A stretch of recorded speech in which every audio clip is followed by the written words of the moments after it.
कृष्णाय वासुदेवाय हरे परमात्मने प्रणतः क्लेशनाशाय गोविंदाय नमो नमः। हरे कृष्ण। आप सभी को सफला एकादशी की हार्दिक शुभकामनाएं। प्रिय श्रोताओं, आज का दिन साधारण नहीं बल्कि बहुत पावन है, क्योंकि आज हम सुनने जा रहे हैं पौष मास के कृष्ण पक्ष की सफला एकादशी की दिव्य कथा। वो कथा जो केवल धर्म का उपदेश ही नहीं देती, बल्कि मनुष्य के जीवन को असंभव से संभव की दिशा में आगे बढ़ा देती है। सफला एकादशी ऐसी तिथि है जिसे शास्त्रों में फलप्रदा, भाग्योदयकारिणी और जीवन को पूर्णता देने वाली तिथि कहा गया है। ये वो पावन क्षण है जब भगवान श्री हरि उन भक्तों पर विशेष कृपा बरसाते हैं जो सच्चे मन से व्रत रखते हैं और कथा को भी श्रद्धा से सुनते हैं। कहते हैं मनुष्य का भाग उसी समय जागता है जब उसके भीतर भक्ति का दीपक जल उठता है। तो आइए आज की कथा से पहले हम सभी एकादशी माता और भगवान विष्णु से प्रार्थना करें। प्रथम पूजनी विघ्नहर्ता हे भगवान गणेश, आपको हम सब का बारंबार नमस्कार है। हे एकादशी माता, हे भगवान श्री हरि विष्णु, आज इस पावन तिथि पर हम आपका स्मरण करते हैं कि हमारे जीवन के हर शुभ कार्य में आपकी कृपा से सफलता मिले। हमारे मन से आलस्य, क्लेश और दुर्भावनाएं दूर हो जाएं और हमारे कर्म सदा धर्म और सद्गुणों की ओर अग्रसर रहें। मोक्षदा एकादशी की कथा सुनकर धर्मराज युधिष्ठिर ने प्रसन्न होते हुए श्री कृष्ण से कहा, हे कमल नयन, मोक्षदा एकादशी की व्रत कथा सुनकर मैं तो धन्य हो गया। अब आप पौष मास के कृष्ण पक्ष की एकादशी की महिमा बताने की भी कृपा करें। उस एकादशी का क्या नाम है, उस दिन किस देवता की पूजा होती है और उसके व्रत का विधान क्या है। मुझ पर कृपा करते हुए ये सब आप मुझे विस्तार पूर्वक बताइए। तब धर्मराज युधिष्ठिर की जिज्ञासा सुनकर श्री कृष्ण ने कहा, हे कुंती पुत्र, तुम्हारे प्रेम के कारण मैं तुम्हारे प्रश्नों का विस्तार सहित उत्तर देता हूँ। अब तुम इस एकादशी व्रत का महात्म्य सुनो।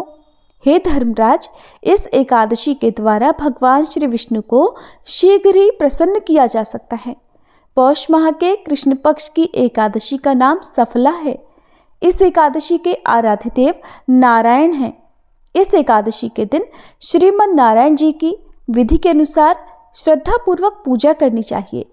हे पांडुनंदन, इसे सत्य जानो कि जिस तरह नागों में शेषनाग, पक्षियों में गरुड़, ग्रहों में सूर्य चंद्र, यज्ञों में अश्वमेध और देवताओं में भगवान विष्णु श्रेष्ठ हैं, उसी प्रकार व्रतों में एकादशी व्रत श्रेष्ठ है।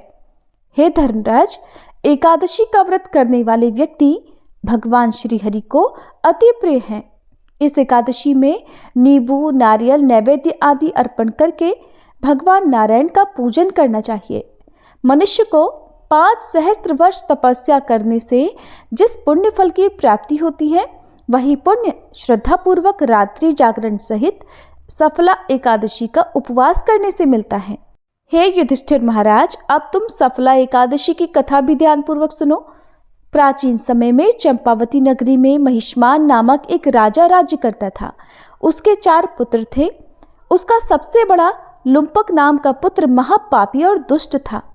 वह हमेशा पर स्त्रीगमन में और वेश्याओं के यहाँ जाकर अपने पिता का धन व्यय किया करता था। देवता, ब्राह्मण, वैष्णव आदि सुपात्रों की निंदा करके वह अति प्रसन्न होता था।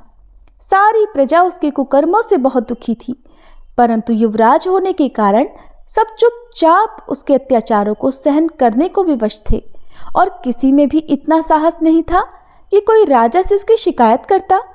परंतु बुराई अधिक समय तक पर्दे में नहीं रहती। एक दिन राजा महिष्मान को लुम्पक के कुकर्मों का पता चल ही गया। तब राजा अत्यधिक क्रोधित हुआ और उसने लुम्पक को अपने राज्य से निकाल दिया। पिता द्वारा त्यागते ही लुम्पक को और सभी ने भी त्याग दिया। अब वह सोचने लगा कि मैं क्या करूं, कहाँ जाऊं। अंत में उसने रात्रि को पिता के ही राज्य में चोरी करने की ठानी। वह दिन में राज्य से बाहर रहने लगा और रात्रि को अपने पिता की नगरी में जाकर चोरी और अन्य बुरे कर्म करने लगा। रात में वह जाकर नगर के निवासियों को मारता और कष्ट देता। वन में वह निर्दोष पशु पक्षियों को मारकर उन्हें खा जाया करता था। किसी किसी रात जब वह नगर में चोरी आदि करते पकड़ा भी जाता तो राजा के डर से पहरेदार उसे छोड़ देते थे। कहते हैं कि कभी कभी अनजाने में भी प्राणी ईश्वर की कृपा का पात्र बन जाता है। ऐसा ही कुछ हुआ लुम्पक के साथ भी। जिस वन में वह रहता था वह वन भगवान को भी बहुत प्रिय था और उस वन में एक प्राचीन पीपल का वृक्ष था और उस वन को सभी लोग देवताओं का क्रीड़ा स्थल मानते थे। वन में उसी पीपल के वृक्ष के नीचे महापापी लुम्पक रहने लगा। कुछ दिनों बाद पौष मास के कृष्ण पक्ष की दशमी तिथि के दिन वस्त्रहीन होने के कारण लुम्पक तेज ठंड से मूर्छित हो गया। ठंड के कारण फिर वह रात को सो ही नहीं सका और उसके हाथ पैर अकड़ गए। बड़ी मुश्किल से, बड़ी कठिनाई से वह रात बीती, किंतु सूर्य उदय होने पर भी उसकी मूर्छा नहीं टूटी और वह ज्यों का त्यों पड़ा रहा। सफला एकादशी की दोपहर तक वह पापी मूर्छित ही पड़ा रहा। जब सूर्य के तपने से उसे कुछ गर्मी मिली तब दोपहर में कहीं उसे होश आया और वह अपने स्थान से उठकर किसी तरह चलते हुए वन में भोजन की खोज में भटकने लगा। उस दिन वह शिकार करने में असमर्थ था, इसलिए पृथ्वी पर गिरे हुए फलों को लेकर पीपल के वृक्ष के नीचे गया। तब तक भगवान सूर्य अस्ताचल को प्रस्थान कर गए थे, अर्थात सूर्यास्त हो चुका था। भूखा होने के बाद भी वह उन फलों को नहीं खा सका, क्योंकि कहाँ तो वह नित्य जीवों को मारकर उनका मांस खाया करता था और आज कहाँ उसे खाने को ये फल मिले थे। उसे फल खाना बिल्कुल भी अच्छा नहीं लगा, इसलिए उसने उन फलों को पीपल की जड़ के पास रख दिया और दुखी होकर बोला, हे ईश्वर, ये फल आपको ही अर्पण है, इन फलों से तो आप ही तृप्त होइए। ऐसा कहकर वह रोने लगा और रात को उसे नींद नहीं आई। वह सारी रात रोता रहा। इस प्रकार उस पापी से अनजाने में ही एकादशी का उपवास हो गया। उस महापापी के इस उपवास और रात्रि जागरण से भगवान श्रीहरि अत्यंत प्रसन्न हुए और उसके सभी पाप नष्ट हो गए। सुबह होते ही एक दिव्य रथ अनेक सुंदर वस्तुओं से सजा हुआ आया और उसके सामने खड़ा हो गया। ठीक उसी समय आकाशवाणी हुई, हे युवराज, भगवान नारायण के प्रभाव से तेरे सभी पाप नष्ट हो गए हैं। अब तू अपने पिता के पास जाकर राज्य प्राप्त कर। और जब वह आकाशवाणी लुम्पक ने सुनी तो वह अत्यंत प्रसन्न होते हुए बोला, हे प्रभु, आपकी जय हो। ऐसा कहकर उसने सुंदर वस्त्र धारण किए और फिर अपने पिता के पास गया। पिता के पास पहुंचकर उसने सारी कथा पिता को सुनाई। पुत्र के मुख से सारा वृतांत सुनने के बाद पिता ने अपना सारा राज्य तुरंत ही पुत्र को सौंप दिया और स्वयं वन में चला गया। अब लुम्पक शास्त्रानुसार राज्य करने लगा। उसकी पत्नी, पुत्र आदि भी श्री विष्णु के परम भक्त बन गए। फिर वृद्धावस्था आने पर वह अपने पुत्र को राज्य सौंपकर भगवान का भजन करने के लिए वन में चला गया और अंत में परम पद को प्राप्त हुआ। भगवान श्री कृष्ण कथा समाप्त करते हुए धर्मराज युधिष्ठिर से कहते हैं, हे धर्मराज, जो मनुष्य श्रद्धा और भक्ति पूर्वक इस सफला एकादशी का उपवास करते हैं उनके सभी पाप नष्ट हो जाते हैं और अंत में उन्हें मुक्ति प्राप्त होती है। हे युधिष्ठिर, जो मनुष्य इस सफला एकादशी के महात्म्य को नहीं समझते उन्हें तो पूंछ और सींगों से विहीन पशु ही समझना चाहिए। सफला एकादशी के महात्म्य को पढ़ने अथवा श्रवण करने से प्राणी को राजसूय यज्ञ के समान फल प्राप्त होता है। कथा का सार ये है कि ये सफला एकादशी की कथा हमें भगवान के अति कृपालु होने का भान कराती है। अगर कोई मनुष्य अज्ञानवश अनजाने में भी प्रभु का स्मरण कर लेता है तो भी उसे पूर्ण फल की ही प्राप्ति होती है। अगर मनुष्य निश्चल भाव से अपने पापों की क्षमा मांगे तो भगवान उसके बड़े से बड़े पापों को भी क्षमा कर देते हैं। लुम्पक जैसा महापापी भी भगवान श्री हरि की कृपा से ही वैकुंठ का अधिकारी बना। अब सुनिए शालिग्राम भगवान की कथाएं। कृष्ण नगर के पास एक गांव में एक ब्राह्मण रहा करते थे। वे ब्राह्मण पुरोहिती का काम करते थे। गांव में जिसके यहाँ भी कथा होती वहां चले जाते। बदले में जो कुछ भी दक्षिणा उन्हें मिल जाती उसी से वे अपना गुजारा करते थे। एक दिन यजमान के यहाँ पूजा कराकर घर लौटते समय उन्होंने रास्ते में देखा कि एक साग वाली एक कोने में बैठकर साग बेच रही है। भीड़ लगी हुई थी, कोई साग तुलवा रहा है तो कोई मोल भाव कर रहा था। पंडित जी रोज उसी रास्ते जाते और साग वाली को देखा करते, वो वहीं बैठी मिलती। एक दिन किसी जान पहचान के आदमी को साग खरीदते देखकर वे भी वहीं खड़े हो गए।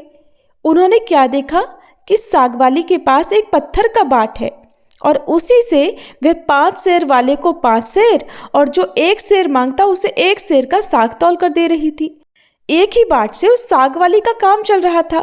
ये देखकर पंडित जी को बड़ा आश्चर्य हुआ। उनसे रहा नहीं गया तो उन्होंने पूछा कि बहन, तुम इस एक ही पत्थर से कैसे सबको तोलकर साग दे देती हो? क्या सबको ठीक ठीक वजन से साग मिल जाता है? पंडित जी के परिचित व्यक्ति ने कहा, हाँ पंडित जी, है ना बड़े आश्चर्य की बात। हमें भी विश्वास नहीं आता, क्योंकि कई बार हम लोगों ने इससे लिए हुए साग को दूसरी जगह तोल कर देखा तो पूरा वजन सही सही उतरा। एक ही बाट से सभी को, किसी को कम चाहिए तो कम देती है, ज्यादा चाहिए तो ज्यादा साग तोल कर देती है, कभी इसके वजन में कोई कमी नहीं हुई। पंडित जी ने कुछ रुककर उस साग वाली से कहा, बहन ये पत्थर मुझे दोगी क्या? साग वाली बोली, नहीं पंडित जी, ये पत्थर मैं तुम्हें बिल्कुल नहीं दे सकती। बड़ी मुश्किल से ये पत्थर मुझे मिला है। मेरे तो सेर बटखरे खो जाते तो घर जाने पर माँ और बड़े भाई मुझे बड़ी डांट लगाते। 3 साल पहले की बात है, मेरे बटखरे कहीं खो गए। जब मैं घर गई तो मेरे बड़े भाई ने मुझे खूब डांट फटकारा। मैं रोती रोती घाट पर आकर बैठ गई और मन ही मन अपने भगवान को पुकारने लगी। इतने में ही मेरे पैर के पास कहीं से पत्थर आ लगा और मैंने इसको उठाकर अपने कान्हा जी से कहा, हे कान्हा, मैं तौलना नहीं जानती, आप ऐसी कृपा करें जिससे इसी से सारे तौल हो जाएं। बस तभी से मैं इसे अपने साथ रखती हूँ। अब मुझे अलग अलग बटखरों की जरूरत नहीं पड़ती, इसी से सब काम निकल जाता है। अब बताइए पंडित जी, मैं भला इसे आपको कैसे दे सकती हूँ? पंडित जी बोले, एक काम करो, ये पत्थर तुम मुझे दे दो, इसके बदले में मैं तुम्हें बहुत सारे रुपए दूंगा। साग वाली ने कहा, कितने रुपए दोगे तुम? मुझे वृंदावन का खर्च दोगे क्या? सब लोग वृंदावन गए हैं, बस मैं ही नहीं जा सकी हूँ। ब्राह्मण ने पूछा, तो बताओ भला कितने रुपए में तुम्हारा काम हो सकता है? साग वाली ने कुछ सोचकर कहा, हाँ, पूरे 3000 रुपये चाहिए, बताइए देंगे क्या? ब्राह्मण बोले, अच्छा ठीक है, लेकिन ये तो बताओ कि तुम इस पत्थर को रखती कहाँ हो? साग वाली बोली, इसी टोकरी में रखती हूँ, और कहाँ रखूंगी? अब ब्राह्मण ये सुनकर घर वापस लौट आए और चुपचाप बैठ गए। एक कोने में बैठे ब्राह्मण से उनकी पत्नी ने पूछा, आज क्या बात है, उदास क्यों बैठे हो? देर जो हो गई है इसलिए उदास हो क्या? तो ब्राह्मण ने कहा, क्या बताऊं भाग्यवान, आज तो मेरा मन बड़ा खराब हो रहा है, मुझे 3000 रुपये की जरूरत है। तो ब्राह्मण देवता की पत्नी बोली, लो भला, इसमें कौन सी बड़ी बात है? अरे आपने ही तो मेरे जो गहने बनवाए थे, अगर बहुत ज़्यादा आवश्यकता हो तो लीजिए, उन्हें ले जाइए, बाजार में बेच दीजिए और जो मिलेगा उससे आप अपना काम चला लीजिएगा, फिर तो जो होगा देखा जाएगा। ऐसा कहकर ब्राह्मणी ने अपने पहने हुए गहने उतारकर ब्राह्मण देवता के हाथ में रख दिए। अब ब्राह्मण ने वो गहने बाजार में ले जाकर बेचे और रुपए इकट्ठे किए। दूसरे दिन सवेरे सवेरे उसी साग वाली के पास जाकर खड़े हो गए और गिनकर उसे रुपए दे दिए और बदले में उस शिला को ले लिया। अब गंगा जी पर जाकर उसको अच्छी तरह से धोया और फिर नहा धोकर वे घर लौट आए, क्योंकि साग वाली तो उससे साग तोलने का काम करती थी और वो कोई साधारण शिला नहीं थी। इधर पीछे से एक छोटा सा सुकुमार बालक ब्राह्मणी से कह गया, पंडिताइन जी, तुम्हारे घर पर ठाकुर जी आ रहे हैं, घर को अच्छी तरह झाड़ बुहार कर ठीक कर लो। अब सरल हृदय ब्राह्मणी ने उस बालक की बात पर विश्वास कर लिया। उन्हें लगा सचमुच घर पर ठाकुर जी पधार रहे हैं, तो उन्होंने खूब अच्छे से घर की साफ सफाई कर दी और यहाँ तक कि पूजा की सामग्री भी सजा दी और जो कुछ उनसे भोग बन पड़ा वो भी उन्होंने भोग तैयार करके रख दिया। अब ब्राह्मण देवता गंगा जी में स्नान करके शालिग्राम जी को लेकर जो शिला थी वो दरअसल शालिग्राम जी थे। उन्हें अपने साथ लेकर बड़े प्रसन्न मन से घर आ रहे हैं। घर पहुंचकर ब्राह्मण देवता ने देखा तो उन्हें बड़ा आश्चर्य हुआ। उन्होंने देखा आज तो उनका घर पहले से कहीं ज़्यादा जगमग कर रहा है। हर चीज़ साफ सफाई से करीने से रखी गई है। गाय के गोबर से लिपाई पुताई हो गई है। अब उन्होंने जब ब्राह्मणी से पूछा तो ब्राह्मणी ने उस छोटे से बालक के आकर कह जाने की बात पंडित जी को सुना दी। अब तो ये सुनकर ब्राह्मण देवता को और भी आश्चर्य हुआ। सोचने लगे कि भला उस बालक को ये बात कैसे पता चली। मुझे तो रास्ते में कोई बालक भी नहीं मिला जो मेरे घर तक ये सूचना भिजवा दे कि मैं अपने साथ ठाकुर जी को लेकर आ रहा हूँ। फिर भी उन्होंने एक सिंहासन पर पधराकर अपने उन शालिग्राम जी जो वो शिला थी उन्हें पधरा दिया और उनकी पूजा की और फिर उसे ऊपर आले में पधरा दिया। रात को सपने में भगवान ने दर्शन दिए और कहा, तू मुझे जल्दी लौटा, नहीं तो तेरा भला नहीं होगा, सर्वनाश हो जाएगा सर्वनाश। तो ब्राह्मण देवता सपने में ही कहने लगे, अब तो चाहे जो कुछ भी हो मैं तुमको लौटाऊंगा नहीं। ब्राह्मण घर में जो कुछ भी पत्र पुष्प मिलता अब उसी से शालिग्राम जी की पूजा करने लगे। 2-4 दिन पूजा पाठ चली। 2-4 दिन के बाद भगवान फिर से सपने में आए। फिर से बोले, मुझे फेंका नहीं तो तेरा लड़का मर जाएगा। ब्राह्मण देवता जिद्दी थे, बोले मर जाने दो लेकिन मैं तुम्हें नहीं फेंकूंगा। महीना पूरा बीतने भी नहीं पाया था कि ब्राह्मण देवता का इकलौता पुत्र अचानक चल बसा। ब्राह्मण देवता समझ गए कि उनका स्वप्न झूठा नहीं था, लेकिन फिर भी वे अपने निश्चय पर अडिग रहे। उन्होंने उन शिला को, उन शालिग्राम जी को नहीं फेंका। कुछ दिनों के बाद उन्हें फिर स्वप्न हुआ, अब भी मुझे वापस दिया, नहीं तो तेरी बेटी भी मर जाएगी। दृढ़ निश्चयी ब्राह्मण देवता ने पहले वाला ही जवाब दिया, मर जाने दो, कुछ भी हो जाए, मैं इन्हें नहीं फेंकूंगा। और सचमुच कुछ दिन बीतने पर ब्राह्मण देवता की इकलौती पुत्री भी मर गई। अब वे संतानहीन हो गए। अब की बार उन्हें फिर स्वप्न आया कि इस बार तुम्हारी पत्नी मर जाएगी। ब्राह्मण देवता ने इस बार भी वही उत्तर दिया और सचमुच कुछ ही दिनों में उनकी पत्नी भी मर गई। इतने पर भी वह ब्राह्मण देवता अचल अटल रहे। अब तो लोगों ने बहुत समझाया कि पागल हो गया है। एक पत्थर के पीछे ये ब्राह्मण देवता इतने पागल हो गए, इतने दीवाने हो गए कि इन्होंने अपने सारे संतान, अपनी पत्नी तक को खो दिया। लेकिन इस पत्थर में ऐसा क्या है जो इसे फेंकने को तैयार ही नहीं हो रहे, बल्कि वे तो और भी मन से और भी समय लगाकर उन शिला की पूजा करते रहे। कुछ दिनों के बाद उन्हें फिर से स्वप्न आया। स्वप्न में कहा गया, देख अब भी मान जा, मुझे लौटा दे, नहीं तो 7 दिनों में तेरे सिर पर बिजली गिरेगी। ब्राह्मण देवता उसी तरह हठी बनकर बोले, तो गिर जाने दो, ज्यादा से ज्यादा क्या होगा, मेरी मृत्यु ही तो हो जाएगी ना। लेकिन मैं तुम्हें उस साग वाले की गंदी टोकरी में वापस नहीं रखने वाला। अब तो ब्राह्मण देवता ने एक मोटे कपड़े में लपेटकर भगवान को बड़ी मजबूती से अपने से ही बांध लिया। अब वो हर समय उन्हें इसी तरह से अपने से बांधे रखते। अचानक एक दिन आसमान में काले काले बादल घुमड़ आए और जोर जोर से गड़गड़ाहट होने लगी। कड़कड़ा कर बिजली कौंधती हुई नजदीक आती, पर पंडित जी के पास आते ही वापस बिजली लौट जाती। अब 3 दिन ही शेष रह गए। एक दिन ब्राह्मण देवता गंगा जी के घाट पर संध्या पूजन कर रहे थे कि 2 सुंदर छोटे छोटे से बालक जल में कूद पड़े। उनमें से एक सांवला सा था और दूसरा गोरे रंग का बालक था। उन दोनों के शरीर पर कीचड़ लिपटा हुआ था और वो इस ढंग से जल में छपाक से कूदे कि बहुत सारा जल उछलकर ब्राह्मण देवता के शरीर पर पड़ गया। ब्राह्मण देवता ने कहा, अरे भैया तुम लोग कौन हो, कहीं इस तरह जल में कूदा जाता है क्या? देखो तो जरा, मेरे शरीर पर जल के छींटे पड़ गए, मैं पूरा भीग गया। अरे मैं तो भीगा ही भीगा, ये देखो मेरे भगवान पर भी छींटे पड़ गए, देखते नहीं मैं पूजा कर रहा था। बालकों ने सुना तो कहने लगे, ओहो तुम्हारे भगवान पर भी छींटे लग गए, हमने देखा नहीं बाबा, तुम गुस्सा मत होना। पंडित जी कहने लगे, नहीं नहीं भैया, गुस्सा कहाँ होता हूँ, बताओ तो तुम किसके लड़के हो, और ऐसा सुंदर रूप तो मैंने कभी नहीं देखा, कहाँ रहते हो भैया? आहा कैसी अमृत घोली मीठी है तुम दोनों की। तो बालक कहने लगे, बाबा हम तो यहीं रहते हैं। ब्राह्मण देवता कहने लगे, भैया क्या फिर भी मैं कभी तुम लोगों को वापस देख पाऊंगा? तो बालक बोले, क्यों नहीं बाबा, आप बस पुकारना, हम दौड़े दौड़े चले आएंगे, पास में ही तो रहते हैं, तुम तो बस पुकार लेना। अब की बार ब्राह्मण देवता बोले, पुकारूंगा तो तब जब मुझे तुम्हारा नाम पता चलेगा, जरा तुम दोनों मुझे अपना नाम तो बताओ।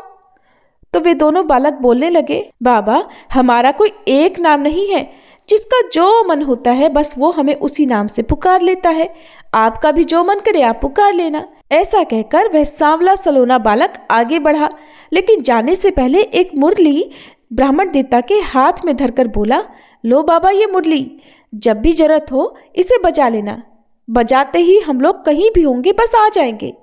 दूसरे गोरे बालक ने एक फूल देकर बाबा से कहा, पंडित जी इस फूल को अपने पास रखना, तुम्हारा सदा मंगल होगा। और फिर तो वे दोनों बालक जब तक वहां से चले नहीं गए, आंखों से ओझल नहीं हो गए, ब्राह्मण देवता टकटकी लगाकर उन्हें देखते ही रह गए। जब वे दोनों बालक चले गए तो उनकी छवि ब्राह्मण देवता की आंखों में बस गई। बहुत देर तक तो वे उस छवि के ही दर्शन करते रहे। फिर मन ही मन सोचने लगे, आहा कितने सुंदर हैं ये दोनों बालक, क्या फिर कभी इनके दर्शन दोबारा होंगे? ब्राह्मण देवता ने अपने हाथ में पकड़ा हुआ फूल देखकर सोचा, फूल तो बहुत बढ़िया है, कैसी सुगंध आ रही है, पर मैं इस फूल का करूँगा क्या, और रखूँगा भी तो कहाँ रखूँगा, इससे तो अच्छा है मैं राजा को ही दे आऊँ। ब्राह्मण देवता ने ले जाकर वह फूल महाराज जी को दे दिया। राजा ने उस फूल को देखा तो देखकर बड़े प्रसन्न हुए। पूरा महल उस फूल की सुगंध से भर उठा और उन्होंने उस फूल को ले जाकर बड़ी रानी को दे दिया। इतने में ही छोटी रानी ने जाकर कहा, महाराज मुझे भी ऐसा ही एक फूल मंगवा दो, नहीं तो मैं डूब मरूंगी। अब राजा दरबार में आए और सिपाहियों को उसी समय उन ब्राह्मण देवता को खोजने भेजा। सिपाहियों ने ढूंढते ढूंढते जाकर देखा कि वही ब्राह्मण देवता एक पेड़ की छाया में बैठे हैं और उनके सिर पर एक शिला कपड़े से बंधी हुई है और वे मन ही मन कुछ गुनगुना रहे हैं और मुस्कुरा रहे हैं। तब वे उन ब्राह्मण देवता को राजा के पास फिर से लिवा लाए। राजा ने कहा, ब्राह्मण देवता आपके पास वो फूल कहाँ से आया? मुझे एक और फूल बिल्कुल वैसा ही चाहिए, मुझे अपनी छोटी रानी को देना है। तो पंडित जी बोले, राजन मेरे पास तो बस एक वो ही फूल था, पर देखता हूँ प्रयास करके शायद दूसरा फूल भी मिल जाए। ऐसा कहकर ब्राह्मण देवता अब उन दोनों बालकों की खोज में निकल पड़े। अचानक उन्हें याद आया कि उस सांवले बालक ने मुझे एक मुरली थमाई थी और ये कहा था कि बाबा इस मुरली को जब भी बजाओगे मैं आपके पास आ जाऊंगा, चलो प्रयास करके देखता हूँ। अब मुरली तो उनसे बजानी आती नहीं थी। उन्होंने जैसे तैसे करके उस मुरली में से कुछ आवाज़ निकाली, थोड़ी बहुत धुन बजी और मुरली की धुन सुनते ही वही गौर श्याम जोड़ी साक्षात पंडित जी के सामने प्रकट हो गई। अब ब्राह्मण देवता ने एक बार फिर से उन दोनों बालकों को देखा, रूप माधुरी के पान से मतवाले हो गए। कुछ देर के बाद उन्होंने कहा, भैया वैसा ही एक और फूल चाहिए मुझे, मैंने तुम्हारा दिया हुआ फूल राजा को दे दिया था और राजा ने वैसा ही एक और फूल मांगा है। तो गोरे बालक ने कहा, बाबा फूल तो हमारे पास नहीं है, हाँ परंतु हम तुम्हें एक ऐसी जगह ले जाएंगे जहाँ वैसे ही फूलों का बगीचा खिला है, तुम बस अपनी आंखें बंद करो। ब्राह्मण देवता ने झट अपनी आंखें बंद कर ली। बच्चे उनका हाथ पकड़कर न जाने किस रास्ते से बातों ही बातों में जाने कहाँ ले गए। एक जगह पहुंचकर ब्राह्मण देवता से उन्होंने आंखें खोलने को कहा। ब्राह्मण देवता ने आंखें खोली तो देखकर मंत्रमुग्ध रह गए। बड़ा सुंदर स्थान है, चारों ओर सुंदर सुंदर वृक्ष लता आदि पुष्पों की मधुर गंध से सुशोभित है। बगीचे के बीच में एक बड़ा मनोहर महल है। ब्राह्मण ने देखा तो क्या देखते हैं, वे दोनों बालक जो उनका हाथ पकड़कर यहाँ तक लाए थे, अब वे दोनों बालक गायब हो गए। वे थोड़ी हिम्मत करके आगे बढ़े। महल के अंदर जाकर देखा तो चारों ओर बड़ा ही सुसज्जित और बड़ा ही मनमोहक स्थान था। बीचों बीच एक दिव्य रत्नों का सिंहासन रखा हुआ था। सिंहासन खाली था। ब्राह्मण देवता ने उस स्थान को मंदिर समझकर प्रणाम किया। उनके माथे पर बंधी हुई ठाकुर जी की शिला खुलकर नीचे पड़ गई। ये देखकर ब्राह्मण देवता घबरा गए और घबराकर जैसे ही उन्होंने उस शिला को उठाने के लिए हाथ बढ़ाया कि वह शिला अचानक 2 टुकड़ों में फटी। एक दिव्य ज्योति प्रकट हुई और देखते ही देखते उसमें से साक्षात श्री लक्ष्मी नारायण भगवान प्रकट हो गए और उस खाली सिंहासन पर विराजमान हो गए। भगवान नारायण ने मुस्कुराते हुए ब्राह्मण देवता से कहा, हे ब्राह्मण, हमने तुमको कितने दुख दिए, पर तुम तो अटल रहे। दुख पाने के बाद भी तुमने हमें कभी नहीं छोड़ा, पकड़े ही रहे, और इसी से हम तुम्हें सशरीर यहाँ ले आए हैं। जो भक्त स्त्री पुत्र घर गुरुजन प्राण धन इहलोक और परलोक छोड़कर केवल हमारी शरण में आ जाते हैं, भला हम उन्हें कैसे छोड़ सकते हैं। इधर देखो, ये खड़ी है तुम्हारी सहधर्मणी, तुम्हारी पत्नी, ये रही तुम्हारी पुत्री और तुम्हारा ये पुत्र भी। ये देखो, ये सब भी मुझे प्रणाम कर रहे हैं। अब तुम सबको मेरी प्राप्ति हो गई और तुम्हारी एक की दृढ़ता से तुम्हारा सारा परिवार अब भवबंधन से मुक्त हो गया है। ये देखकर ब्राह्मण देवता नतमस्तक हो गए। तो ये है भगवान की भक्ति और भगवान की करुणा की कहानी। अगर परिवार में सारे लोग भक्ति ना कर सकें, कोई एक सदस्य भी सच्चे मन से भक्ति कर लेता है, तो भगवान पूरे परिवार का उद्धार कर देते हैं। सभी प्रेम से बोलिए, श्री लक्ष्मी नारायण भगवान की जय, श्री शालिग्राम भगवान की जय, तुलसी महारानी की जय। अब सुनिए तुलसी माता की आरती। तुलसी महारानी नमो नमो, हर की पटरानी नमो नमो, तुलसी महारानी नमो नमो। धन्य तुलसी पूर्ण तप कीनो, शालिग्राम बनी पटरानी नमो नमो, तुलसी महारानी नमो नमो, हर की पटरानी नमो नमो। जाके पत्र मंजरी कोमल, श्रीपति कमल चरण लपटानी नमो नमो, तुलसी महारानी नमो नमो, हरि की पटरानी नमो नमो। कौन महीने बोई रानी तुलसा, कौन महीने हुई हरियाली नमो नमो, तुलसी महारानी नमो नमो, हर की पटरानी नमो नमो। कौन महीने हुई तेरी पूजा, कौन महीने हुई पटरानी नमो नमो, तुलसी महारानी नमो नमो।